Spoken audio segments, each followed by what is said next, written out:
नमस्कार दोस्तों। अभी भारत चीन सीमा विवाद खत्म होने का नाम नहीं ले रहा है, बढ़ता ही जा रहा है। ऐसे इधर इजराइल और ईरान के बीच तनाव बढ़ता जा रहा है। दोस्तों, इजराइल ईरान पहले से ही दुश्मन थे। ऐसे में इजराइल ने ईरान पर मिसाइल हमला कर दिया तो स्थिति और भी बिगड़ गई।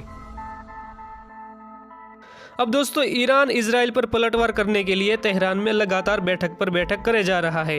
दोस्तों, ऐसा बताया जा रहा है कि हसन रूहानी ने इजराइल पर घातक हमला करने के लिए आदेश दे दिया है। उधर हमले की आशंका को देखकर इजराइल भी हाई अलर्ट हो गया है।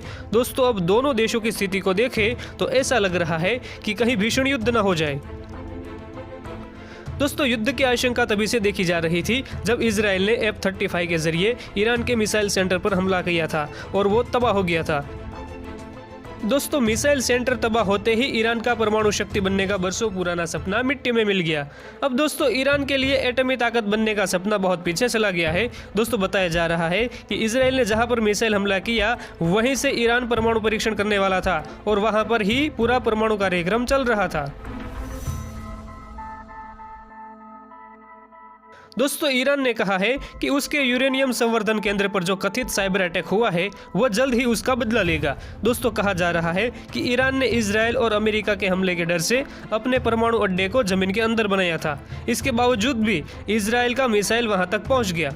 अब इस हमले के बाद से दोस्तों ईरान तिलमिलाया हुआ है और उसने बिना नाम लिए चेतावनी देते हुए कहा कि साइबर अटैक का जवाब देना हमारी राष्ट्रीय सुरक्षा का हिस्सा है। अगर ये साबित हो जाता है कि साइबर अटैक के जरिए हमारे देश को निशाना बनाया गया था तो हम उसका जरूर जवाब देंगे।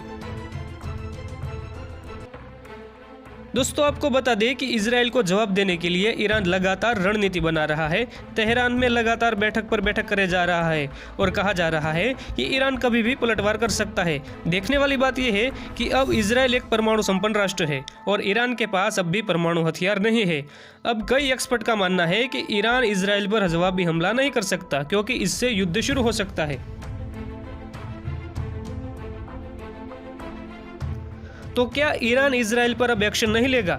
अब दोस्तों, इजराइल के हमले के बाद ईरान का रिएक्शन क्या होगा ये तो आने वाला वक्त बताएगा। लेकिन दोस्तों, एक बात साफ कर देना चाहते हैं कि इजराइल ने अभी तक हमले की पुष्टि नहीं की है, लेकिन जिस तरह से ईरान ने पलटवार की चेतावनी दी है उससे इजराइल हाई अलर्ट पर है और पूरी तरह चौकन्ना हो गया है।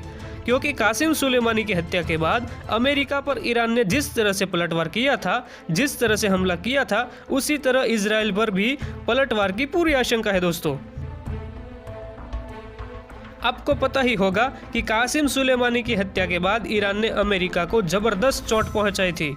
अब ईरान इजराइल पर कैसे कार्रवाई कर सकता है ये तो आने वाला वक्त बताएगा। लेकिन दोस्तों, ईरान और इजराइल की हर अपडेट पर हमारी नज़र है। जैसे ही कोई अपडेट आएंगी हम आप तक तुरंत पहुंचा देंगे। तो फटाफट इस चैनल को सब्सक्राइब कीजिए और पास में रहे बेल आइकन को भी दबा दीजिए।